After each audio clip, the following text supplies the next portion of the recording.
नमस्ते, आप सभी का स्वागत है आज के इस कार्यक्रम में।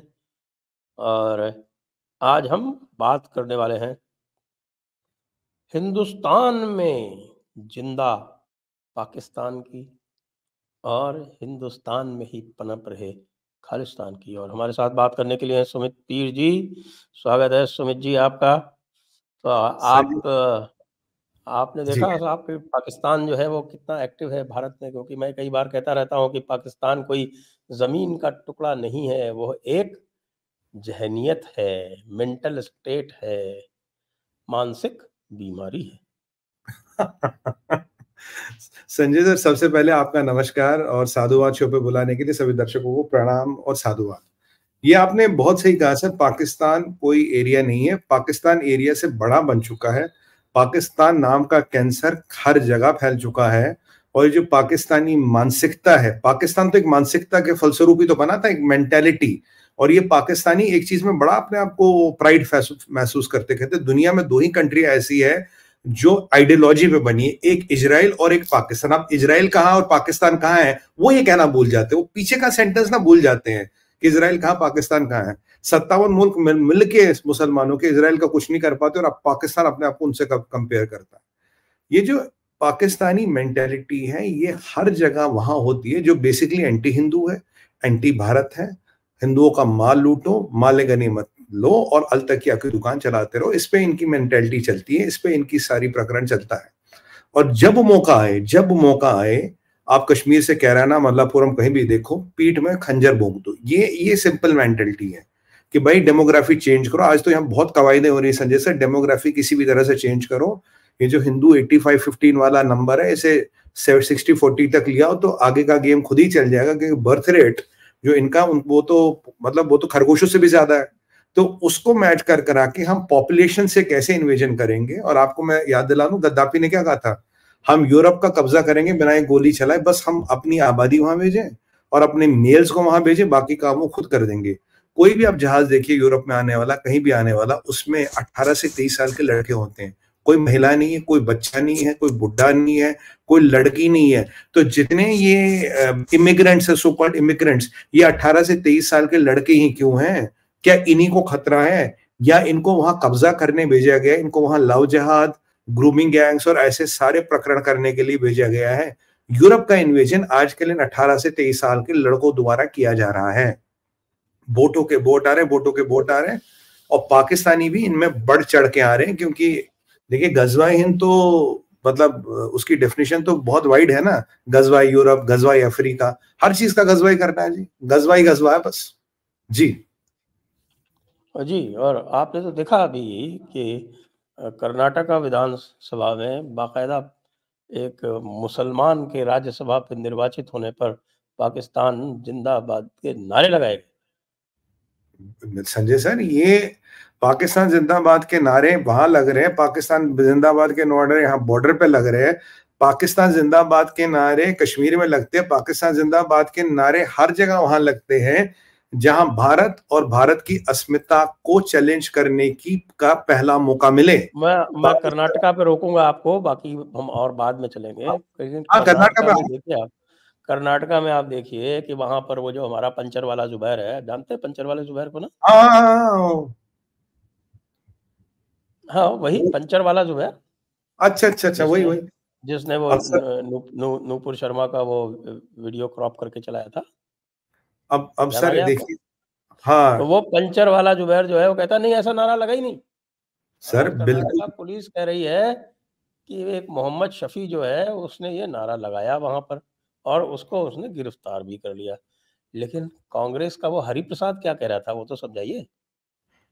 सर देखिए, सबसे पहली बात बताइए, आपने बिल्कुल सही कहा, विधानसभा में नारा लगा है, इसका वीडियो सोशल मीडिया पे वायरल है। और जहां तक आपने पंचर वाले की बात करी, अब इतने जुबैर पंचर लगाते हैं, कौन सा वाला जुबैर है? मतलब जुबैर यही पंचर तो यही लगाते हैं ना, सारे जुबैर उबैर जितने नाम के होते हैं, इसी नाम और मतलब इसी आस्था के व्यक्ति अधिकतर पंचर लगाते हैं। और ये जुबैर इतना कॉमन नाम है, कितनों के नाम पते याद रखे। तो हाँ, अब अपने आपने थोड़ा परिचय दिया तो समझ आया। सर ये हर जगह इनको कवर फायर देने की कोशिश होती है। वही बात है ना सर, हमारा तुम्हारा क्या रिश्ता, ला इलाहा इल्लल्लाह। अगर आप किसी भी प्रकरण में जाएंगे वही रिश्ता आएगा, जुबैर आएगा बताने को, नहीं जी वहां नारा नहीं लगा, जुबैर ही वायरल करेगा वीडियो, जुबैर ही वीडियो क्रॉप करेगा, जुबैर ही ये भ्रांतियां फैलाएगा। और एक सवाल ये है कि ये काम में हमेशा कोई जुबैर, सरफराज और शाहनवाज ही क्यों करता है? और बिल्कुल वहां नारा लगा है, कांग्रेस वाले कह रहे कि यहाँ कोई नारा नहीं लगा, तो कर्नाटका पुलिस ने भी कह दिया नारा लगा है, पूरे सोशल मीडिया पे वीडियो वायरल है। मुझे ये समझ नहीं आ रहा, अगर एक मुसलमान राज्यसभा में नॉमिनेट हुआ, जीता, अच्छी बात है, कोई दिक्कत नहीं, तो उसका पाकिस्तान जिंदाबाद से क्या मतलब? कल को आपको एक और घटना बता दूं, कल खारगे जी से पूछा जो संदेश के लिए में हो रहा है, तो वो एमएसपी की कहानियां सुनाने लगे। फिर उन्होंने बोला वो आपने देखा होगा, उन्हें पूछा भाई ये जो आपके अजय रंजन चौधरी है, तो ये कह रहा अजय रंजन चौधरी क्या बोला, कहता हाँ। फिर उन्होंने नेक्स्ट स्टेटमेंट और भी घातक दिया, कहता वहां ये सब होता ही रहता है और हम महिलाओं का उसको अपोज करते। फिर तीसरी चीज उन्होंने बोली, भारत में महिलाओं का वोटिंग राइट हमने दिलाया। तो मुझे कल तक पता था संविधान ने दिलाया, तो खारगे जी ने कल ये बताया कांग्रेस ने वोटिंग राइट दिलवाया। जिस कांग्रेस के अध्यक्ष को, इंडिया अलायंस के अध्यक्ष को ये नहीं पता कि संदेश के लिए में क्या हो रहा, अजय रंजन चौधरी ने क्या कहा, और कह रहे ये सब तो वहां बंगाल में चलता रहता है, और वहां प्लेयर है, टीएमसी है, कांग्रेस है और ये कम्युनिस्ट है। अब बताइए ऐसी प्रवृत्ति के लोगों को क्या बताएंगे, अब जिन्हें ये नहीं पता कि देश के ज्वलंत विषय क्या है, देश में बड़े बड़ी चीजें क्या हो रही है, और ये बचाने आते हैं हमेशा कि भाई वहां ऐसा कुछ नहीं हो रहा। क्यों? शेख शाहजहां नाम था, शेख शाहजहां नाम था, इसलिए इन्हें पता ही नहीं कुछ हो रहा। कल तो अखिलेश भैया से भी पूछा, बोला आपके राहुल गांधी भाई इनको ऐश्वर्या राय जी के बारे में काफी उल्टा सीधा बोल रहे थे, कहते मैंने देखा नहीं, मैंने सुना नहीं, मुझे पता नहीं। मतलब बढ़िया हो यार आप, मतलब जैसे जो आपको पॉलिटिकली इनकन्वीनियंट, ना देखा ना सुना ना पता। और विडंबना ये है कि पाकिस्तान जिंदाबाद के नारे आपके साथ क्यों लगते हैं? पाकिस्तान की मेंटेलिटी आपकी मेंटेलिटी क्यों मिलती है? पाकिस्तान का प्रोपेगेंडा और आपका प्रोपेगेंडा एक लाइन पे क्यों चलता है? और जब पाकिस्तान पर सर्जिकल स्ट्राइक होती है तो आप उसके प्रमाण मानते हैं। पाकिस्तान कल को बोलते हैं हमने 2 सिपाही भारत के मार दिए, तो तब आपको कोई प्रमाण नहीं चाहिए, तो कह रहे देखो जी 2 सिपाही मार दिए। ये इनकी मेंटेलिटी है सर, मेंटेलिटी से आप कुछ नहीं कर सकते। और ऐसे ऐसे लोग अगर कांग्रेस चुन के भेज रही, विधानसभा में नारे लग रहे हैं, तो आप क्या बोलिएगा इसका? क्या बोलिएगा? क्या क्या किया कांग्रेस ने? निष्कासित कर दिया उसको, डिसमिस कर दिया उसको, अपॉलॉजी दी। और कल राहुल गांधी तो एक नुक्कड़ नाटक कर रहे थे, गाड़ी के बॉनेट पे काफी लोग को चढ़ा रहे थे, ये अदानी है, ये मोदी है, ये डंडा वाला योगी। मैं तो सोच रहा था पता नहीं नुक्कड़ नाटक चल रहा है, ये चुनाव सभा चल रही है, क्या चल रहा है राहुल गांधी जी की, वो खैर वही जाने क्या कर रहे हैं। पर ये पाकिस्तान की मेंटेलिटी कहीं ना कहीं कांग्रेस में घुस गई है। तो कांग्रेस का चुनावा नेता भारत माता की जय नहीं बोलेगा, वंदे मातरम नहीं बोलेगा, वो क्या बोलेगा? पाकिस्तान जिंदाबाद। उसे पूरा राजनीतिक संरक्षण मिलेगा, कोई एक्शन नहीं होगी उसके खिलाफ। वो जो बोटी बोटी वाला, क्या नाम था वो, इमरान का जो भी था बोटी बोटी वाला, वो भी चल रहा है, ये वाला नेता भी चल रहा है। तो आपकी बात बिल्कुल सही है संजय सर, पाकिस्तान इमरान मसूद है नाम उसका। अब ऐसो इमरान, जुबेरो के कौन नाम रखे सर, इतने लोग तो हैं, कहाँ तक नाम याद रखेंगे। लेकिन एक बात पर आप और कमेंट कीजिए, एक बात पे कि देखिए एक पूर्व मंत्री हैं, कांग्रेस के समय में मंत्री थे, बीके हरिप्रसाद। पिछली बार वो एमपी का चुनाव हार गए कर्नाटका से, तो उनको एमएलसी बना दिया गया। उन्होंने खड़े होकर विधान परिषद में ये कहा कि भाई पाकिस्तान कोई हमारा दुश्मन नहीं है, वो बीजेपी का दुश्मन हो सकता है, हमारे लिए वो केवल एक नेशन है, एनिमी नेशन नहीं है। तो इस पर आपकी टिप्पणी? हाय राम, क्या बोलूं सर मैं, मतलब ना ये ऐसी चीजें हिंदुओं के मुंह से जब निकलती है तो मतलब ना मन करता है कि चुल्लू भर पानी में हम डूब जाए शर्म के मारे। इनका हरिप्रसाद जी का ये कहना है कि भाई ये नहीं है और पाकिस्तान हमारा दुश्मन नहीं है। अब क्या बोले, पाकिस्तान को बनाया आपने, पाकिस्तान से आपकी विचारधारा मिलती। आपके मणिशंकर अय्यर गए थे पाकिस्तान, कह रहे भाई मदद करो, मोदी को हटाना है। आपका मणिशंकर अय्यर कहता जी पाकिस्तान से हमें मदद चाहिए। आपने कहा कि हाँ ये जेएंडके में जो हो रहा कुछ खास नहीं हो रहा, ये वहां अनएम्प्लॉयमेंट की प्रॉब्लम है। पाकिस्तान का एजेंडा चलाने में आपने मदद की। पाकिस्तान पर सर्जिकल स्ट्राइक होता तो आपको आपत्ति होती है। डिमोनेटाइजेशन किया गया पाकिस्तान की इकोनॉमी की कमर तोड़ने के लिए, तब आपको आपत्ति। आतंकवादी मारे जाते तब कहते ह्यूमन राइट्स कहाँ है? कहीं ना कहीं जो पाकिस्तान का एजेंडा वही कांग्रेस का एजेंडा। अभी जो हरिप्रसाद जी इन्होंने तो सच बोल दिया, कहता है ये पाकिस्तान तुम्हारा दुश्मन हो सकता है, भाई हमारा तो नहीं है, हमारे तो लोग वहां जाते हैं, हमारे तो लोग खूब बात करते हैं उनसे, कहते हैं भाई इस मोदी को हटाना, मदद करो आप आके। और जब तक आप मदद नहीं करोगे तब तक मोदी नहीं हटेगा।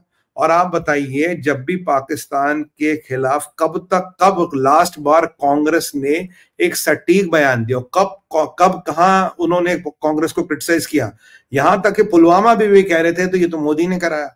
यहां तक सर्जिकल स्ट्राइक का प्रूफ चाहिए, पुलवामा मोदी ने करा। जब बालाकोट हुआ तो बल्ले उसके पिक्चर रिलीज करो। मतलब ये जो प्रवृत्ति है पाकिस्तान सपोर्ट की, पाकिस्तान का एजेंडा चलाने की, हरिप्रसाद ने तो सिर्फ पोल खोली है।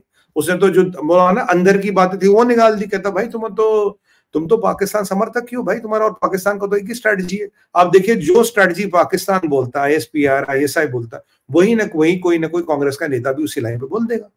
तो ये जो पाकिस्तान प्रेम है, इनका बहुत पुराना प्रेम है। और मणिशंकर अय्यर अभी भी पाकिस्तान गए थे। और मैं आज आपको बताता हूं सर, इतने फियास्को के बाद कांग्रेस पार्टी हिम्मत क्यों नहीं रखती मणिशंकर अय्यर को डिसमिस करने की? क्यों नहीं कहती हमारा नेता ने, क्यों नहीं कहती भाई हमने इसको डिसमिस कर लिया डिसिप्लिनरी एक्शन के लिए? ये आचार्य प्रशांत किशोर मोदी जी से मिले, एक धार्मिक सभा का उन्हें न्योता दिया, सीधा एंटी पार्टी एक्टिविटी घोषित कर दिया, तुरंत निकाल दिया गया। और ये जो मणिशंकर अय्यर इतनी बार पाकिस्तान जाता है और वहां ऐसे बयान देता है, इसको निष्कासित क्यों नहीं किया जाता? इसको डिसमिस क्यों नहीं किया जाता? इसका जवाब दे वो।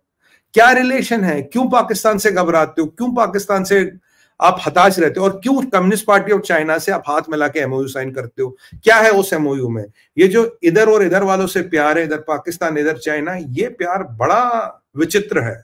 और ये प्यार का बुखार कांग्रेस को 70 साल 75 साल से उतरा नहीं। इतना तगड़ा बुखार है, अब तक भी जान जाए, सम्मान जाए, स्वाभिमान जाए, सीट जाए, इलेक्शन जाए, पर पाकिस्तान के खिलाफ कुछ नहीं बोलना, पाकिस्तान का हर जगह टैसिट सपोर्ट करना। और जब हमारा नेता जीतेगा तो पाकिस्तान जिंदाबाद के किनारे लगेंगे।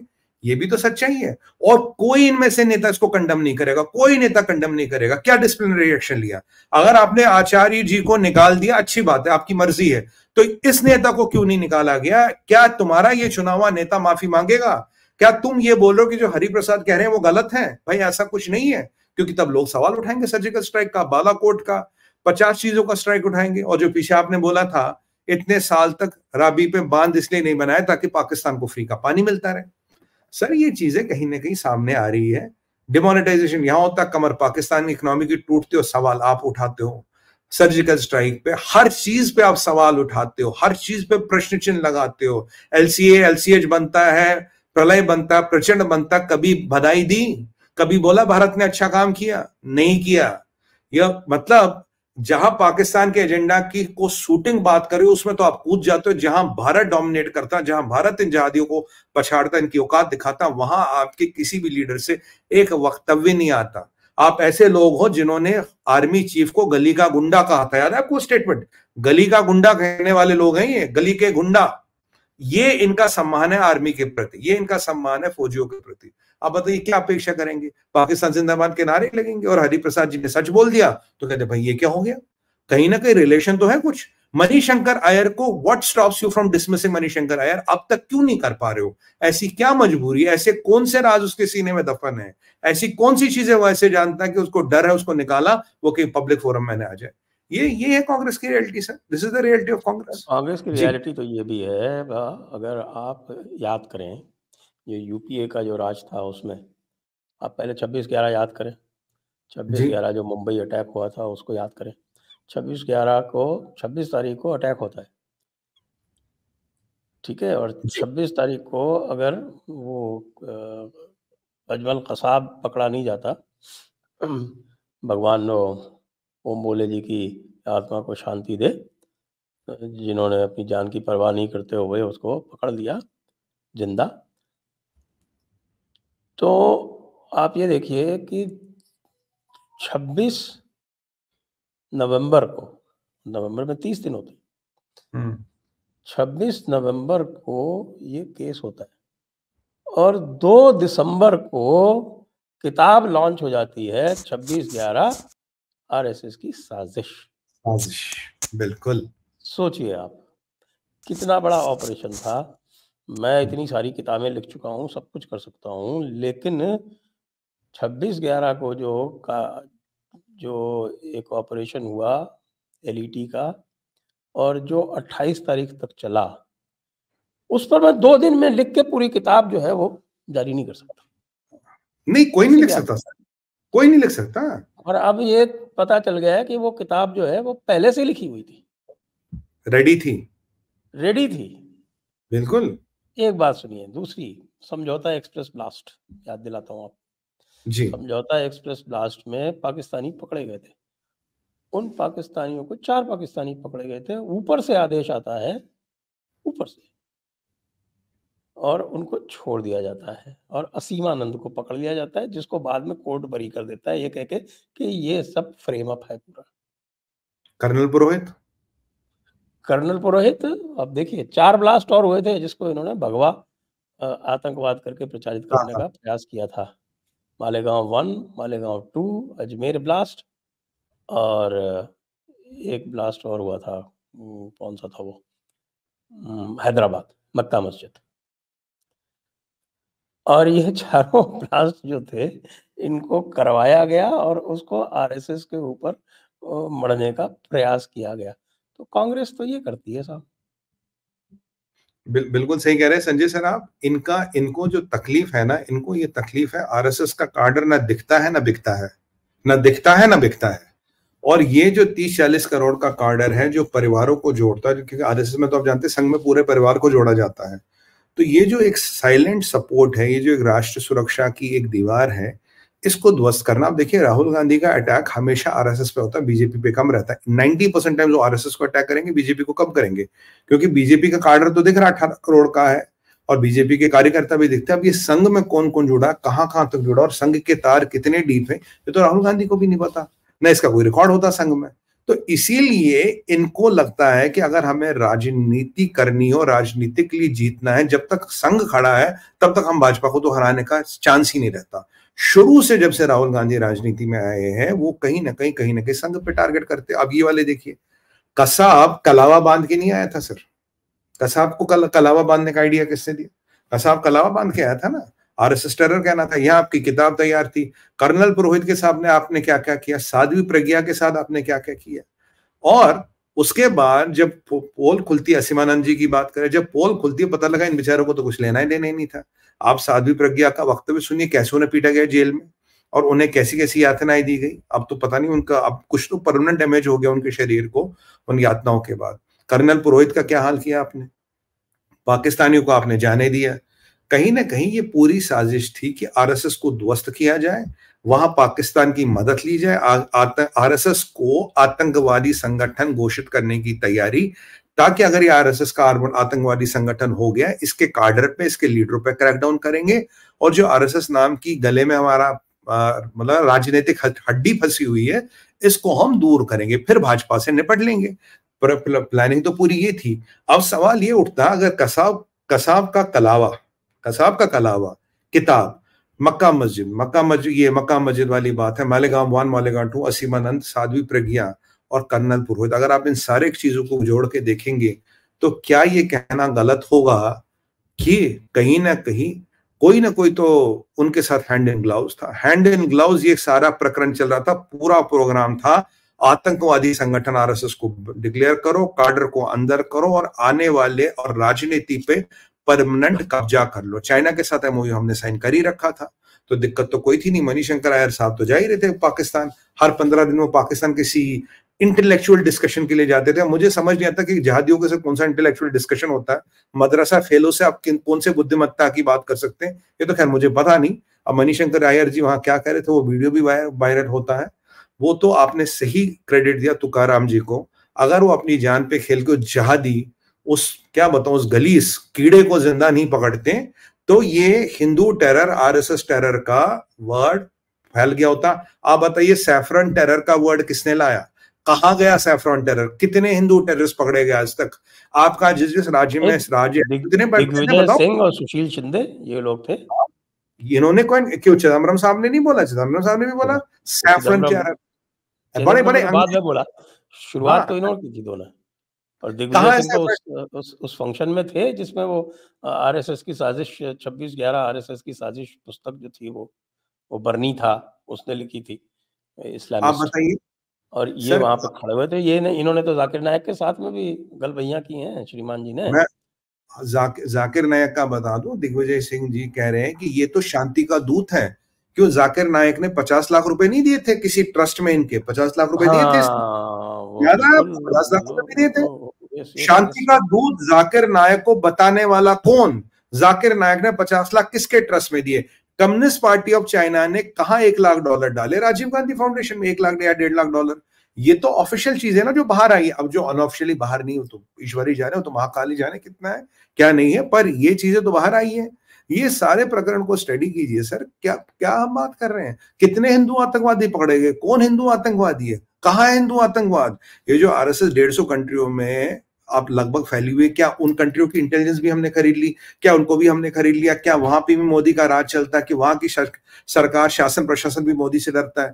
मतलब ये देखिए, एक संस्था को, जो हिंदूवादी संस्था है, इसको खत्म करने के लिए क्या क्या षड्यंत्र रचे गए। इसमें किसकी मदद ली गई? लाइन पार वालों की, बॉर्डर पार वालों की मदद ली गई। आप देखिए जब 26/11 का प्रकरण हुआ संजय सर, टीवी पे लाइव चीजें दिखा रहे, अब आ गए जी कमांडो, अब आ गए जी एनएसजी। अब आपको एनएसजी कमांडो को पहले बस नहीं दी, फिर वो बॉम्बे क्या बेस्ट की बसों में उनको खुलेआम लाया गया। आप देखिए खुलेआम लाया गया, क्या क्या इंतजाम था। हमारे गृह मंत्री जी तो हर प्रेस विज्ञप्ति के कारण पहले अपने कपड़े बदल के आते थे। और आप बताइए, ये लाइव टेलीकास्ट चलाया गया, बताया गया कि कहाँ लोग बंदे, ताकि वो पाकिस्तानी जहादी वही जाके उनको, हमारे लोगों को मारने का काम करे। वो जो साजिद मीर था, जो अभी मारा गया अननोन गनमैन द्वारा, जो इसको कोऑर्डिनेट कर रहा था, जब वो साजिद मीर मरा, मैं आपको बताता हूं, इनमें से कोई तो बधाई दे सकता था, भाई जिसने भी किया अच्छा काम किया, जहादी मारा गया नहीं। साजिद मीर के मरने पे इन्होंने शोक सभा नहीं की, वही बहुत बड़ी बात है।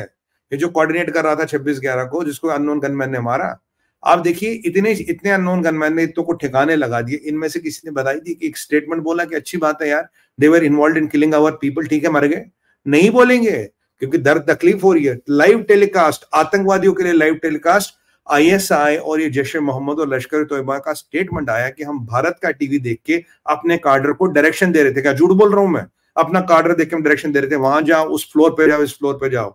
कितने कितने लोग मरे सर हमारे उस अटैक में। और अगले दिन क्या आता है? Resilience of Bombay. मतलब क्या, मतलब 170 लोग मर के अगले दिन बोलते हो रेजिलियंस ऑफ बॉम्बे।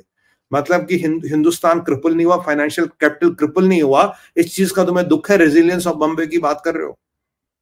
ये नहीं हुआ क्या? क्या हुआ उनका? क्या हुआ उस रिपोर्टर का? और वो जो मोहतरमा रिपोर्टर है, उसकी उसकी तारीफ तो सर खुद स्वयं हाफिज सैयद करते हैं। हाफिज सैयद करते हैं सर मोहतरमा को, हाफिज सैयद को रेंडोवर कहते हैं। भाई देखो, रिपोर्टर हो तो ऐसा। अब और बताइए क्या करो। और एक और रिपोर्टर है हमारी बहन जी, उन्हें तो राज्यसभा के लिए नॉमिनेट किया गया है। सर कांग्रेस में अवार्ड और रिवॉर्ड का सिस्टम बड़ा अच्छा है। काम करो, अवार्ड जरूर मिलेगा, रिवॉर्ड जरूर मिलेगा। राज्यसभा के लिए नॉमिनेट होगी, अब इन बहन जी को भी कहीं से कर देते हैं। तो वैसे तो उनको हर चीज़ से समस्या ही है ना, उसको तो पूरे भारत की जो अवधारणा है उससे ही समस्या है। राहुल गांधी कहते ही हैं कि भई भारत तो 1947 में बना है। वेल भारत के जन्मदाता जो हैं वो श्री श्री जवाहरलाल नेहरू हैं। उनके हिसाब से अगर जवाहरलाल नेहरू नहीं होते तो भारत पैदा ही नहीं होता, भारत था ही नहीं उसके पहले। अब वो किस-किस तरह के स्टेटमेंट दे रहे हैं सब जगह घूमते-घूमते, वो भी आप सुन ही रहे हैं। जय श्री राम के नाम से उनको कितनी चिढ़ है, वो आप सुन ही रहे हैं। और किस हम तरह के और हरकतें कर रहे हैं, किस तरह से जो है वो अपनी बहन को मॉलेस्ट कर रहे हैं, वो भी आप देख ही रहे हैं। सर 2 चीजें हम बोलूंगा। पहली बात आप देखिए कि इन्होंने कल खरगे जी का वक्तव्य बता रहा हूं, कांग्रेस ने महिलाओं को वोट दिलाने का अधिकार दिलाया। मुझे तो कल तक पता था इसको ये संविधान ने दिया, अब मुझे पता लगा ये भी चाचा नेहरू ने दिलाया और कांग्रेस ने दिलाया। ये बहुत बड़ी रेवलेशन है संजय सर। मैं इतना पढ़ा लिखा नहीं हूं कि शायद ऐसा कुछ हुआ हो, मुझे पता ना हो। मैंने कहा खारगे जी इतने बड़े नेता अगर कह रहे होंगे, यार सुमित पीर जाके जरा थोड़ी पढ़ाई लिखाई करो, उस तो खारगे जी सच कह रहे हो।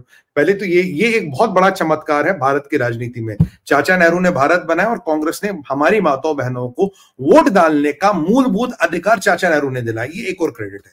दूसरी बात आप बताइए संजय सर, अब राम मंदिर बना तब इन्होंने कहा ये बीजेपी का पॉलिटिकल इवेंट है, ठीक है जी। महिलाएँ तो अंग्रेज़ों के टाइम में भी वोट डालती थी और अभी उस समय जो है वोट डालने का अधिकार किसको नहीं था, ये जानना अधिक आवश्यक है। क्योंकि जिसके पास अगर एक प्रिस्क्राइब्ड जितनी ज़मीन बताई थी, उतनी ज़मीन नहीं थी या जो इनकम टैक्स नहीं देता था, उसको वोट डालने का अधिकार नहीं था। बिल्कुल महिलाओं पुरुष का भेद नहीं था, महिलाएँ तो जो थीं संभ्रांत घरानों की, बड़े अशराफों की, उनकी सबकी महिलाएं जो थी वो वोट देती थी। और यहाँ देखिए, अब ये राम मंदिर की आपने बात करी, जय राम श्री राम से चिढ़ है। अब तब इन्होंने बोल दिया यार हम राम मंदिर में इसलिए नहीं गए, बीजेपी का पॉलिटिकल इवेंट है। अभी भी पॉलिटिकल इवेंट चल रहा क्या? अब किसने रोका? अब क्यों नहीं गए? एक बार बताओ, गए तो हनुमानगढ़ी के मंदिर, हनुमानगढ़ी के प्रीस्ट ने एक बार कहा था, पुजारी जी ने कहा आज तक यहाँ नहीं आया राहुल गांधी, आज तक यहाँ नहीं आया, नहीं गए हनुमानगढ़ी के मंदिर। और याद बोलिए मत संजय सर, ये जो जावेद अख्तर है, इसके दद्दा जान ने फतवा दिया था हनुमानगढ़ी के मंदिर को गिराने का, ब्रिटिश आर्मी ने या किसी ने उसको बचाया था तब। ये भी हकीकत है। ये एथिस्ट जो बने फिरते हैं ना आजकल, हम तो एथिस्ट हैं, हमें तो मतलब ही नहीं रिलीजन से। मतलब खुद सोचिए, आज मैं एथिस्ट की टोपी लगा के घूम रहा हूँ, मेरे दादा ने बोला था हिंदुओं का सबसे बड़ा प्राचीन मंदिर है हनुमान जी का, बजरंग बली का, महावीर को, उसको तोड़ने का काम करो, फतवा जारी किया था। इस चीज पे कोई नहीं बोलेंगे। क्या उस फतवे की गूंज आज तक राहुल गांधी जी के कानों में वहां नहीं जा रहे? क्यों नहीं जा रहे हैं? अब तो कोई राजनीतिक इवेंट नहीं। अभी अमित शाह जी से पूछा, कहते जी वो कांग्रेस कहता है ये भाजपा का इवेंट है। अमित जी ने एक चीज का बड़ा अच्छा जवाब लगा मुझे, कहते कितने भाजपा के लोग थे वहां पे? कितने भाजपा के लोग दिखे तुम्हें? मोदी जी दिखे, योगी जी दिखे, एक प्रधानमंत्री, एक मुख्यमंत्री, उसके अलावा कौन भाजपा का दिखा? अगर भाजपा का इवेंट होता तो पूरा कार्डर होता, 2 लोग दिखे भाजपा में से, जिस 18 करोड़ का कार्डर है वो 2 लोग दिखे। कौन सा भाजपा का इवेंट है? अब मैं पूछता हूं आपके माध्यम से, आपके चैनल के माध्यम से, अब भी राहुल भैया भाजपा का इवेंट चल रहा है, अब किसने रोका है? अब तो कोई नहीं है, अब तो देखाओ। आप वहां नहीं जाओगे, आप वहां नहीं जाओगे। अब तो आपका वायनाड से भी पत्ता कट गया सर, आपको पता है? एनी राजा वहां से चुनाव लड़ रही है, और ये राहुल भैया तो वायनाड से भी गए, यहाँ रायबरेली से भी गए, और यहाँ अमेठी से तो गए। अब इनके लिए सेफ सीटों आपको और बताओ, रामद्रोह की वजह से इनके हाथ से हिमाचल की सरकार जा रही है, एक। दूसरे, उत्तर प्रदेश में इनके जो कैंडिडेट हारे हैं उसके साथ साथ और क्या हुआ, और भी मजे की बात हुई कि जो लोग डिफेक्ट किए हैं, जो एमएलए जो जिन्होंने क्रॉस वोटिंग की है, उनमें से 2 एमएलए जो हैं वो अमेठी लोकसभा क्षेत्र से हैं, और 1 एमएलए जो है वो रायबरेली लोकसभा क्षेत्र से। तो जो कुछ भी थोड़ी बहुत भी स्कोप थी कि साहब यहाँ से वो लड़ सकते हैं, वो भी गई। और करो भगवान राम का और करो द्रोह। भगवान राम का अपमान। यहाँ मैं आपको एक चीज बता दूं सर, 2-3 एक दो तर्क रखना चाहता हूँ। पहली बात, मैं हमेशा से यही पूछता था, मैं कहा ये तुम कांग्रेस के कैसे लीडर हो, कैसे कार्यकर्ता हो यार? तुम्हारे भगवान का अपमान हुआ है, तुम उस पार्टी में खड़े कैसे हो जहां तुम्हारे प्रभु श्री राम का अपमान हो? मेरे भगवान का अपमान हो, मैं तो लात मारूं ऐसी पार्टी को। तो ऐसी पार्टी में खड़े कैसे हो जिसको तुम्हारे भगवान को काल्पनिक पात्र मानती है? अब कल देखिए हिमाचल में वीरभद्र सिंह जी का बेटा क्या कह रहा था, आपने वक्तव्य सुना होगा, कह रहे मेरे पापा का अपमान किया, भगवान श्री राम का अपमान किया। सही बात कह रहे वो। अब देखिए हिमाचल में भी इनकी सरकार जाने वाली। अभी इस शो से थोड़ा पहले पता स्टेटमेंट किसका आता है? स्टेटमेंट आता है सर इसका डीके शिव कुमार जी का, कह रहे नहीं नहीं नहीं, कर्नाटका की सरकार पूरे 5 साल चलेगी। और पीछे आपने देखा मोदी जी से कैसे हाथ मिला रहे थे। मैं आपको बता रहा हूं, मैं तो प्रेडिक्ट कर चुका था, ना कर्नाटका 5 साल चलेगी, ना हिमाचल 5 साल चलेगी। और कर्नाटका के कहीं ना कहीं तार मैसूर से जुड़ेंगे, आप देखते रहिए।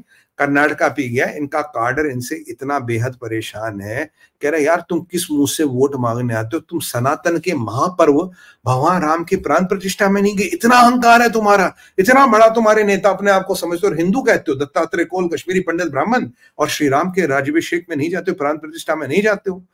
अब इस चीज के चलते हुए सर कौन सा कार्यकर्ता जुड़ेगा? और जो अपने भाजपा की 8 सीटें आई तो इसलिए क्रॉस वोटिंग से, और वहां तो एसपी का तो क्या बीएसपी का तो चीफ व्हिप भाग गया।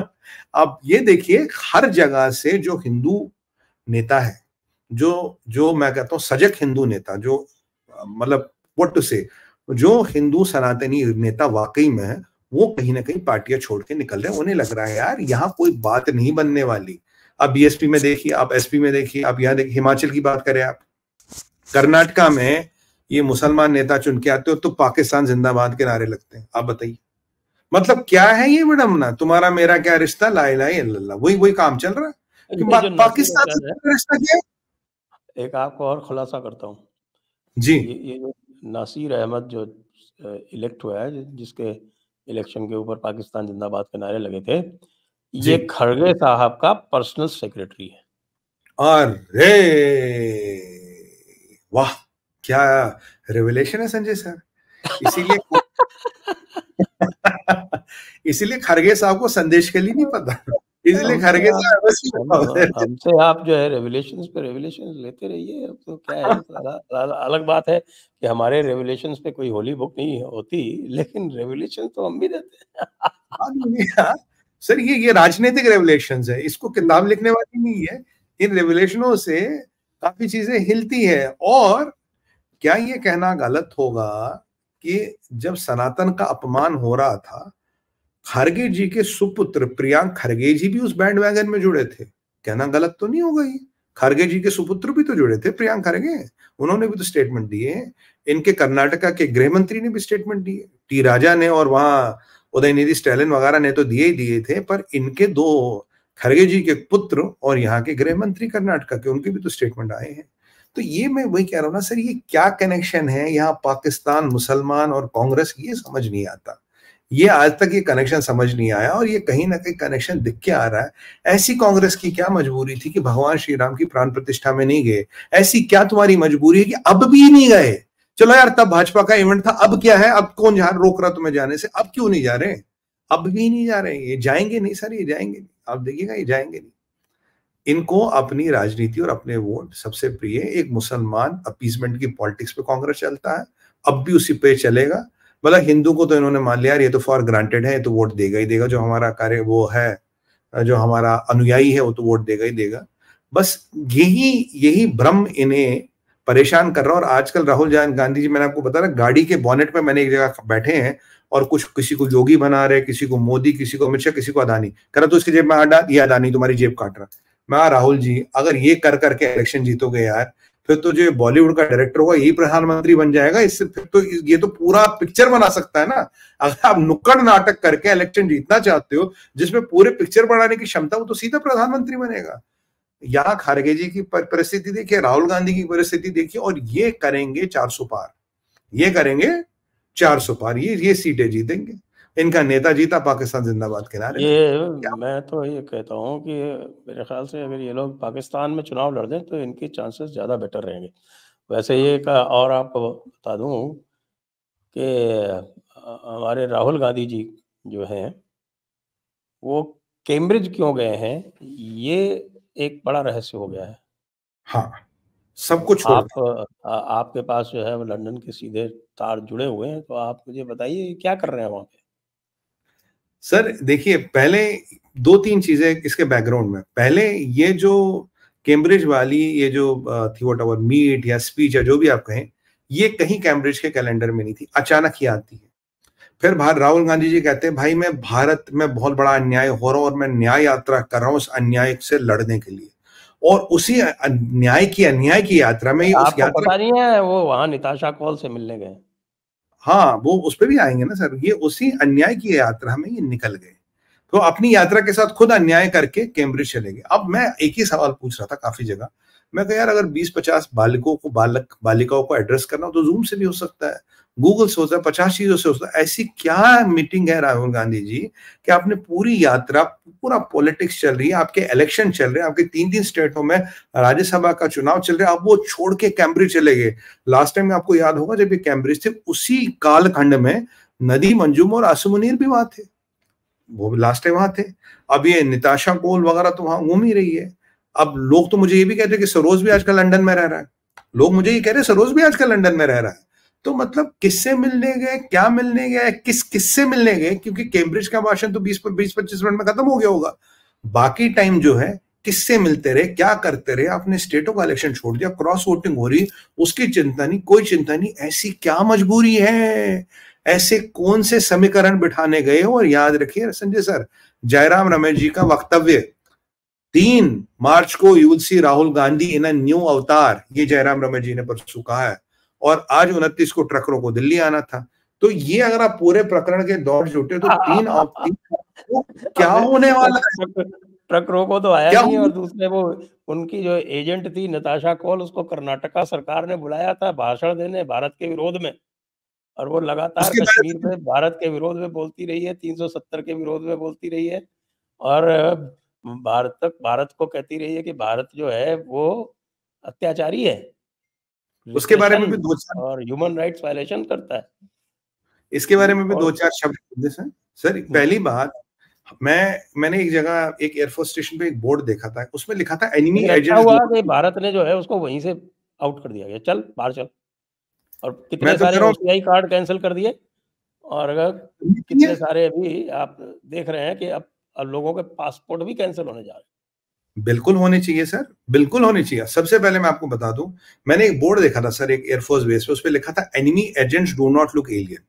तो जो विदेशी एजेंट वो एलियन, उसके ऐसे कान, वो हैट या कवर कोट लगा सिगरेट फूकता हुआ नहीं नजर आएगा, पहली बात। अब इन मोहतरमा के बारे में 2-4 चीजें बता दूं। पहली बात, she was never born in Kashmir, ठीक है जी। दूसरी बात, इसने 1990 का एक्सोडस देखा ही नहीं है। तीसरी बात, उमर अब्दुल्ला की तरह मुझे डाउट है से कश्मीरी बोलनी नहीं आती, मुझे डाउट है, आई कैन नॉट कंफर्म। चौथी बात, इनकी जिससे भी शादी हो वो कोई पर्सनल मैटर वो नहीं है। चौथी बात, इनको जब ये अमेरिका जाती थी तो बड़ी बड़ी गाड़ियां इनको लेने आती थी, लिमोजिन। पांचवी बात, मोजम्मिल ठाकुर नाम का एक व्यक्ति है, कश्मीरी बिजनेसमैन, जिसपे यूएपीए लगा, उसके साथ इनकी फोटो, पंच मकारों के साथ इसकी फोटो, ठीक है जी। जनरल विपिन रावत की मृत्यु होती है, उनकी शहादत होती है, वो वीरगति को प्राप्त होते, तब इन्होंने उसको सपोर्ट किया था। बुरहान वानी मरता है तो उस पर ट्वीट करती है उसकी सहानुभूति में। रियाज नाइकू मरता कि उसकी ट्वीट करती है उसकी सहानुभूति में। आपको बता रहा हूं वो चीजें जो पब्लिक डोमेन में है। और एक कोई इंद्रनील या कोई चैटर्जी नाम की महिला है, जो पाकिस्तानी एजेंट गुलाम नबी फाइज है, जिसको पूरा समर्थन मिलता, वो इनकी बड़ी घनिष्ठ मित्र है। तो वो इनको सपोर्ट करती है, वो इनको एड करती है। ये इनका नीतीशा कोल या जो भी इसका नाम है, इसके 5-6 कारनामे हैं जो पब्लिक डोमेन में है। और जो पब्लिक डोमेन में नहीं है वो तो हमें नहीं पता, पर आने वाले टाइम में सब पता लगेगा क्या क्या है। ऐसे लोगों को तो भारत की भूमि को गंदा करने का हक ही नहीं है। मैं तो कह रहा हूं इनको जहाज में बिठा कर दूसरे जहाज से क्यों ही निकालना चाहिए था। बहुत अच्छा किया। और जिनके अब ये पासपोर्ट कैंसिल हो रहे हैं, जिनके ओसीआई कार्ड कैंसिल हो रहे हैं, बहुत अच्छा स्वागत योग्य ये स्टेप है। और जो भी भारत के खिलाफ बोलेगा, रिलीजन कुछ भी हो, एथनिसिटी कुछ भी हो, किसी भी तबके धर्म से विश्वास रखता हो, भारत में गद्दारों के लिए कोई जगह नहीं है। तुम रह रहे हो ना भाई लंदन में, अमेरिका में रहो, दिक्कत क्या तुम्हें, रहो खूब ऐश करो। और मैं आप बता रहा हूं, कश्मीर में पैदा नहीं हुई, एक्सोडस देखा नहीं, ये सारे मैंने आपको 6-8 चीजें बताई। और ये सारी चीजें सर, संजय सर, जो आपको बता रहा हूँ, ये पब्लिक डोमेन में है। ये पब्लिक डोमेन में है, ये कोई, मैं I am not casting any aspersions. आप बोलेंगे तो मैं आपको वो मोटिकॉल स्क्रीनशॉट्स भी भेज दूंगा। तो ये सब जब चीजें हो रही, तो ऐसी प्रकृति और प्रवृत्ति के व्यक्तियों में क्या होता, कोई नताशा कोल नाम होने से क्या तुम्हें ईमानदारी का सर्टिफिकेट मिलता, तुम देशभक्त बन जाते हो? नहीं बनते हो। अगर तुम्हारी प्रवृत्ति देश के अगेंस्ट है, तुम्हारी वो थी, है और रहेगी। कोई नाम, कोई पहचान तुम्हें ना देशभक्त बनाता ना गद्दार बनाता, बट तुम्हारे कर्म तुम्हें देशभक्त या गद्दार की संगति में डालते हैं। Your own deeds, your own Karma puts you in on the either side of the divide. ये इसमें मैं बहुत क्लियर हूं सर, वो कोई भी हो। और जो आपने बताया, ये जो ओसीआई कार्ड कैंसिल हो रहे होने चाहिए, पासपोर्ट कैंसिल होने चाहिए, और जो यहां घूम रहे हैं उनके भी वीजा कैंसिल करके निकाल दो, चल भाई निकल यहां से। ये जब तक भारत अपना वर्चस्व नहीं दिखाएगा, इन लोगों को लगता है they can do and do anything in Bharat. में आपको बताऊं फ्रांस की बात, एक मौलाना था सर, मोरक्कन ऑरिजिन, मोरक्को का। उसने 2 दिन पहले जो फ्रांस के फ्लैग में ट्रायंगल है ना, उसने कुछ बोल दिया शैतानी कुछ है वो, आप जानते हैं इनके तो हर चीज में शैतान दिखता है, ये शैतानी तिकोन है कुछ है। 24 घंटे के अंदर उठा के फेंक दिया मोरक्को, बोला तेरा केस वे चलता रहेगा, पहले निकल यहां से, चल निकल मोरक्को।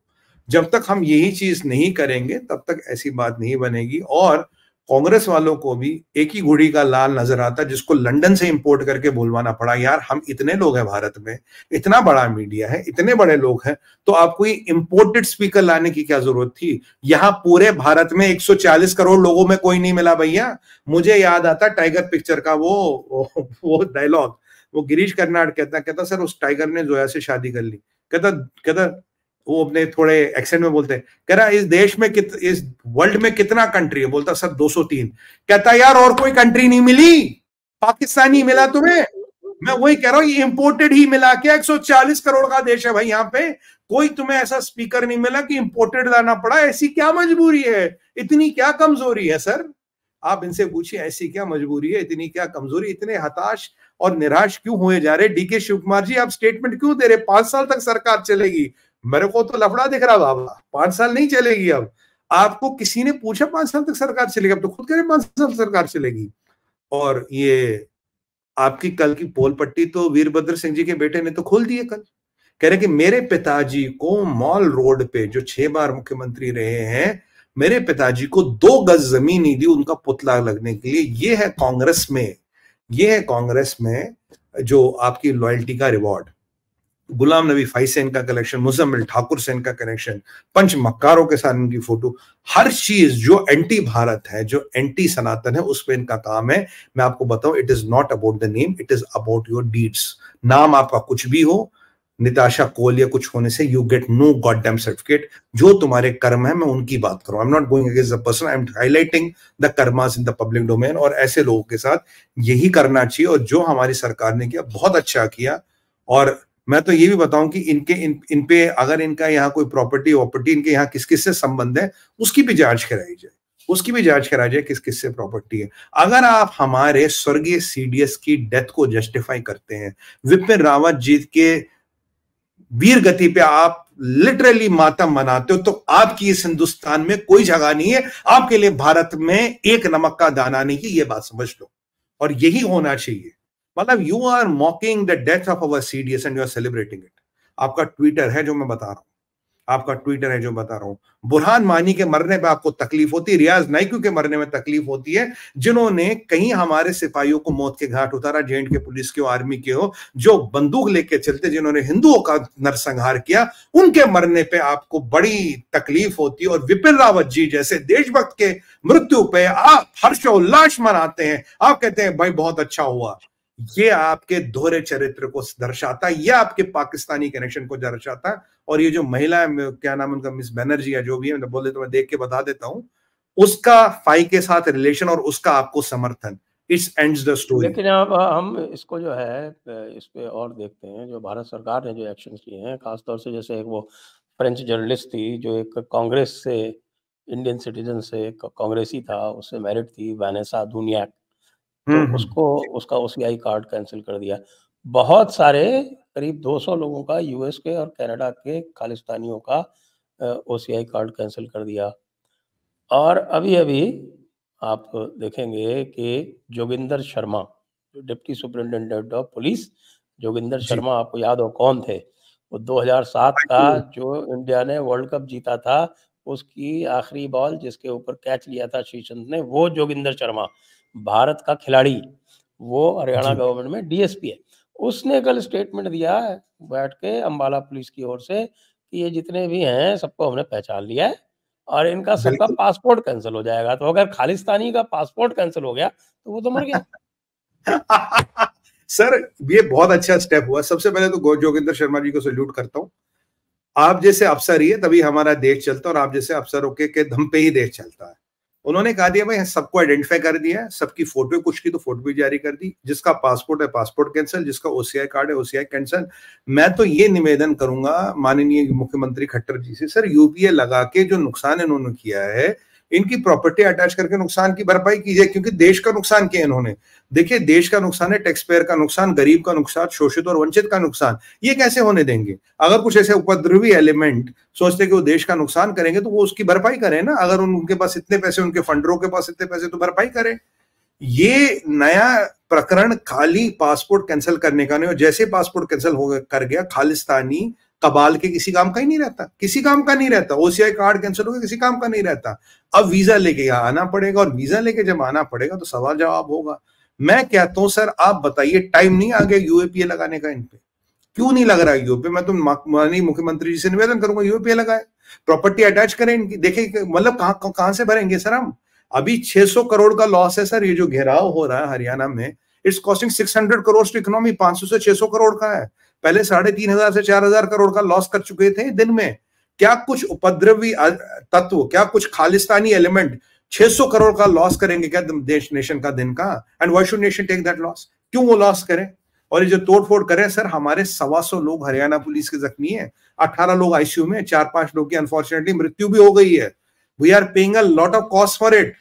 और हरियाणा पुलिस के हमारे जो जवान हैं, जो भारत माँ की रक्षा के लिए वहां तैनात हैं, क्या उनको आप इसलिए मारोगे कि वो पुलिस वाले हैं? क्या इसलिए मारोगे वो संविधान और इंसान की रक्षा करने के लिए बैठे? They are doing their duty, do they become their targets? और तुम में और आतंकवादी में फर्क क्या रहा फिर?